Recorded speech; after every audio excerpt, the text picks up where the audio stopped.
Introduction to philosophy. The word philosophy didn't exist before philosophy itself emerged. Back then, people used the word historia instead of philosophy. Historia means history today, but in those times it meant to set out on a journey to research and acquire knowledge. Here we need to remember a quote by Heraclitus.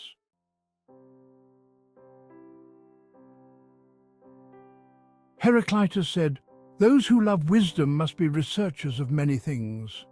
So what is the concept of philosophy? The question, what is philosophy, is one of the most difficult questions for philosophy to answer. We will leave this question unanswered for now, but over time we will make some observations about what philosophy is. As you know, the word philosophy comes from ancient Greek. It is formed from the words philo and sophia. When we translate the word literally, it means love of Sophia, which is love of wisdom. There are two important points here. What is knowledge? What is Sophia? We will touch upon these in our first lesson, but for now I'm putting it off.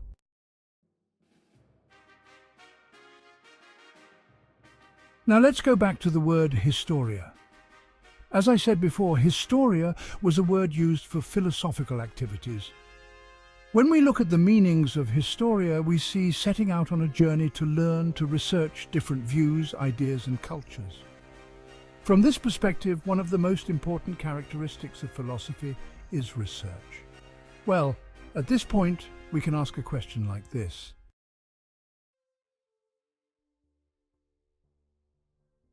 Why should we be interested in philosophy? Why should we do philosophy?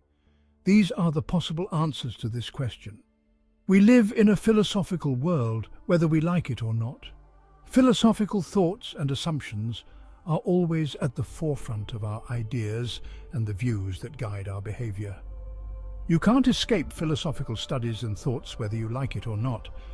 If we consider philosophy as historia, that is, setting out on a journey to research and learn, then not doing philosophy is living without questioning our current situation and our views.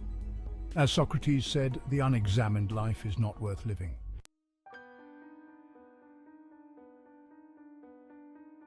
So, what are we going to question?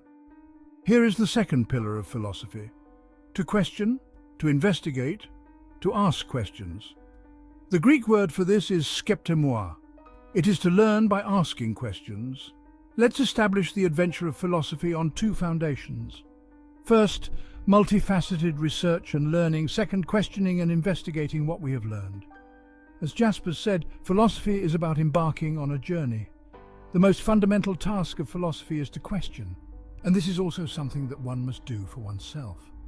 Questioning will enable one to attain knowledge about oneself, life, and the universe.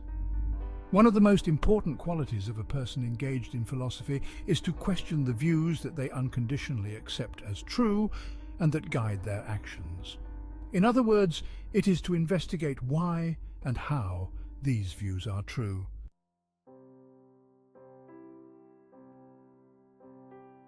At this point, we come to an important discipline of philosophy, epistemology. Epistemology examines what true knowledge is and the difference between belief and knowledge. Let's refer to a quote by Heraclitus again.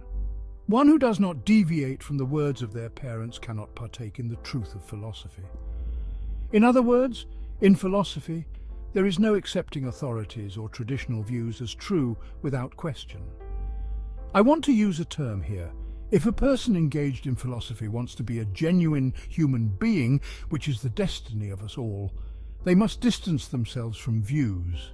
To distance oneself is to not accept our views immediately and without thought.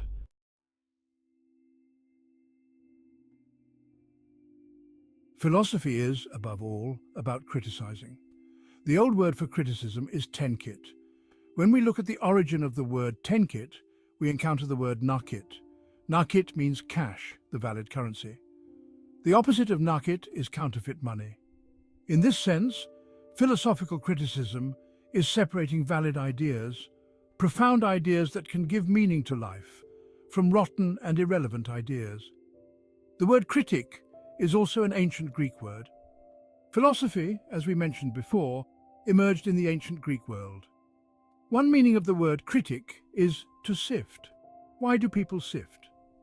Sifting is to separate the valid seed, the edible one, from the trash. The word eleştiri, criticism, has another equivalent in Turkish, ileyerek sekmek, to choose by sifting. Your parents do this often. When they are going to buy apples, they check the apples with their hands. In other words, they separate the good apple from the rotten one. In this sense, we continue with philosophy. 1. To research and learn. 2. To question and investigate. 3. To criticize. 4. To distance ourselves. So where will we sift? We will sift through ideas. The second meaning of the word critic is to separate. What are we going to separate? A word we used earlier. Knowledge from what is not knowledge. What does this mean? We will address this later in our epistemology lesson. This means separating rotten ideas from sound ideas. People often think that everything they say is true, but most of our ideas are just beliefs. Just because we believe something doesn't mean it's knowledge. Let's touch upon an important point here. There is a common mistake made in everyday language. There is no such thing as wrong information. There is such a thing as false belief.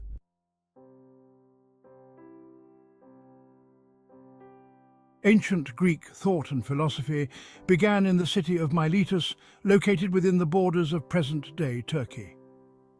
To reiterate, we said that philosophy is the love and pursuit of wisdom.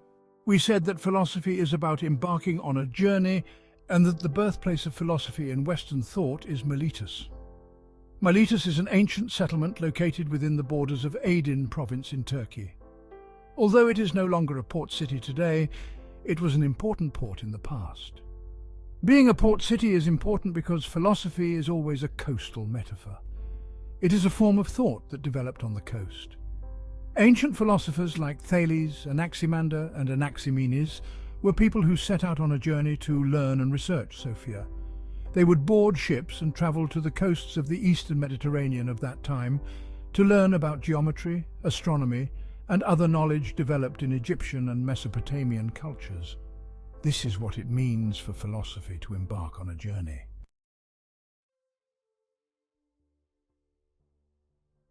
Setting out on a journey to learn means that your own culture is not enough for you. You can't find what you're looking for in the culture you live in. Therefore, philosophy is about having a sense of lack. In the concise words of Socrates, to do philosophy is to become aware of our ignorance. In this sense, the most important philosophical knowledge is being able to realize our ignorance. You are all philosophers too. Why?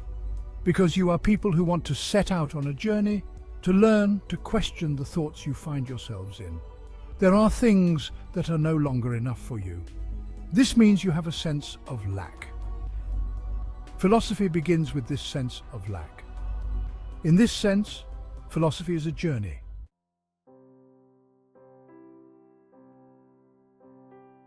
We see the first examples of philosophy in the Greeks because the Greeks are the first creators of a science, a philosophy that is directed towards truth and knowledge for the sake of truth and knowledge itself. In other words, their main goal was to attain knowledge directly.